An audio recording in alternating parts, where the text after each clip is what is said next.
Ko kubuni vinyong obre grog mundo ko doi medare gobra ne mani konora grobdi amu ne mani kokrubura grobdi rado mu blida niño gobrambe mu bigi tawani niño habe mu bigi blida niño habe adreni bi kotro iteri grog adreni bi ngove grog adreni bi bugle grog medare nete sabanita.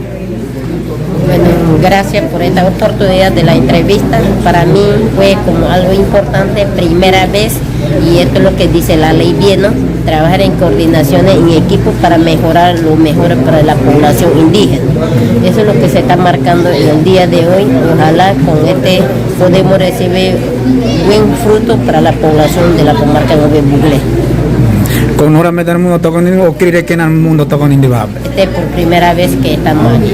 Entonces es histórico para el pueblo Nueve Bula. Es algo histórico para el pueblo de la comarca Nueve Buglés.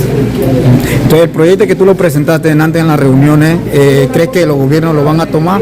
¿Crees que los diputados lo van a presentar en la asamblea? Eso queda en voluntad de ellos. Si se siente diputado de la comarca, entonces lo va a presentar en órganos legislativos y falta también en voluntad del gobierno.